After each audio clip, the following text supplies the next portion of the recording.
ವಿದ್ಯಾನಗರಿ ಧಾರವಾಡದಲ್ಲಿ ಮತ್ತೊಮ್ಮೆ ಸಾಂಸ್ಕೃತಿಕ ಕಂಪು ಹರಡಲು ವೇದಿಕೆ ಸಿದ್ಧವಾಗಿದೆ.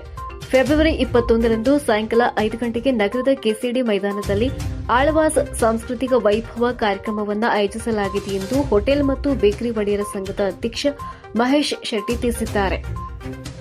ಇನ್ನು ಆಳ್ವಾಸ್ ಶಿಕ್ಷಣ ಸಂಸ್ಥೆಯ ಸುಮಾರು 350 ವಿದ್ಯಾರ್ಥಿ ಕಲಾವಿದರಿಂದ ವೈವಿಧ್ಯಮಯ ಸಾಂಸ್ಕೃತಿಕ ಪ್ರದರ್ಶನ. ಇನ್ನು ಆಯೋಜನೆಯನ್ನ ಹೋಟೆಲ್ ಮತ್ತು ಬೇಕರಿ ಒಡೆಯರ ಸಂಘ ಧಾರವಾಡ ಈ ಅದ್ದೂರಿ ಕಾರ್ಯಕ್ರಮವನ್ನು ಕೇಂದ್ರ ಸಚಿವ ಪ್ರಹ್ಲಾದ ಜೋಶಿ ಉದ್ಘಾಟಿಸಲಿದ್ದಾರೆ. ಕಾರ್ಯಕ್ರಮದಲ್ಲಿ ಜಿಲ್ಲಾ ಉಸ್ತುವಾರಿ ಸಚಿವ ಸಂತೋಷ್ ಲಾಡ್ ಗೌರವ ಉಪಸ್ಥಿತಿ ವಹಿಸಲಿದ್ದಾರೆ. ಮುಖ್ಯ ಅತಿಥಿಗಳಾಗಿ ಅರವಿಂದ್ ಬೆಲ್ಲದ್, ವಿನಯ್ ಕುಲಕರ್ಣಿ, ಶಾಸಕರು ಹಾಗೂ ಕೆಪಿಸಿಸಿ ಕಾರ್ಯಾಧ್ಯಕ್ಷರು, ಶಾಸಕರು ನವಲಗುಂದ ಎನ್ಎಚ್ ಕೋನರೆಡ್ಡಿ, ಮಹಾಪೌರರು ಹುಬ್ಬಳ್ಳಿ ಧಾರವಾಡ ಜ್ಯೋತಿ ಪಾಟೀಲ್, ಜಿಲ್ಲಾಧಿಕಾರಿಗಳು Snehal R, police commissioner N Shashikumar, ಅಧ್ಯಕ್ಷರು ಆಳ್ವಾಸ್ ಎಜುಕೇಷನ್ ಟ್ರಸ್ಟ್ನ ಡಾ ಮೋಹನ್ ಆಳ್ವಾ, ಉಪಕುಲಪತಿಗಳು ಡಾ ನಿರಂಜನ್ ಕುಮಾರ್ ಸೇರಿದಂತೆ ಹಲವು ಗಣ್ಯರು ಭಾಗವಹಿಸಲಿದ್ದಾರೆ ಎಂದರು. ಧಾರವಾಡದ ಕಲಾಭಿಮಾನಿಗಳು ಹೆಚ್ಚಿನ ಸಂಖ್ಯೆಯಲ್ಲಿ ಆಗಮಿಸಿ ಈ ಸಾಂಸ್ಕೃತಿಕ ಹಬ್ಬವನ್ನು ಯಶಸ್ವಿಗೊಳಿಸುವಂತೆ ಸಂಘವು ವಿನಂತಿಸಿದೆ. ಪತ್ರಿಕಾಗೋಷ್ಠಿಯಲ್ಲಿ ಸಂಘದ ಪದಾಧಿಕಾರಿಗಳಾದ ಪ್ರದೀಪ್ ಬಕ್ಕಳ್, ವಿಜಯಾನಂದ ಶೆಟ್ಟಿ, ಗೋವರ್ಧನ ಭಟ್, ಮಹೇಶ್ ಹೊಂಬಾಳ್, ಸುರೇಶ್ ಹೆಗಡೆ ಹಾಗೂ ರಾಧಾಕೃಷ್ಣ ಶೆಟ್ಟಿ ಉಪಸ್ಥಿತರಿದ್ದರು.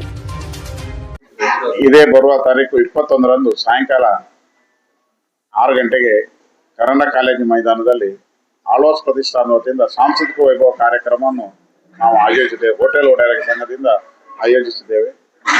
ಮುಖ್ಯ ಕಾರಣ ಏನಂತ ಹೇಳಿದ್ರೆ, ಧಾರವಾಡ ಸಾಂಸ್ಕೃತಿಕ ಶೈಕ್ಷಣಿಕ ಇರುವುದು ಸಾಂಸ್ಕೃತಿಕ ವಿಷಯಗಳನ್ನು ಧಾರವಾಡಕ್ಕೆ ತಿಳಿಸಬೇಕೆನ್ನುವ ಉದ್ದೇಶದಿಂದ ದೇಶದ ನಾನಾ ಭಾಗಗಳಿಂದ ಸುಮಾರು 350 ಕಲಾವಿದರು, ಅಂದ್ರೆ ಆಳ್ವಾಸ್ ನುಡಿಸಿರಿ ಆಳ್ವಾಸ್ ಕಾಲೇಜಿನಲ್ಲಿ ಕಲಿತಾ ಇದ್ದಾರೆ.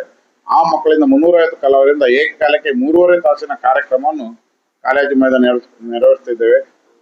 ಇದಕ್ಕೆ ಎಲ್ಲರೂ ಬಂದು ಸಹಕರಿಸಬೇಕಂತೇಳಿ ನಾನು ಅದಕ್ಕೆ ಮುಖ್ಯ ಉದ್ಘಾಟಕರಾಗಿ ಪ್ರಹ್ಲಾದ್ ಜೋಶಿ ಅವರು ಹಾಗೂ ಸಂತೋಷ್ ಲಾಡ್ ಅವರು, ಅರವಿಂದ್ ಬೆಲ್ಲದವರು, ವಿನಯ್ ಕುಲಕರ್ಣಿ, ಕೋನರೆಡ್ಡಿ ಅವರು, ಮಹಾಪೌರರು ಹಾಗೂ ಉಪಮಹಾಪೌರರು ಈ ವೇದಿಕೆಯಲ್ಲಿ ಇರ್ತಾರೆ.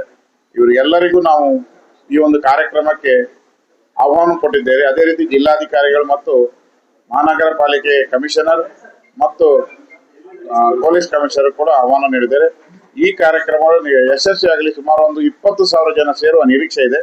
ಎಲ್ಲರೂ ಇದನ್ನು ಸದುಪಯೋಗ ಪಡ್ಕೊಳ್ಳುವ ಉಚಿತ ಪ್ರವೇಶ ಇರುವುದರಿಂದ ಎಲ್ಲರೂ ಇದರ ಬಂದು ಈ ಒಂದು ಸಾಂಸ್ಕೃತಿಕ ವೈಭವದಲ್ಲಿ ಪಾಲ್ಗೊಳ್ಳಬೇಕಂತ ಈ ಮೂಲಕ ಕೇಳಿಕೊಳ್ತೇವೆ.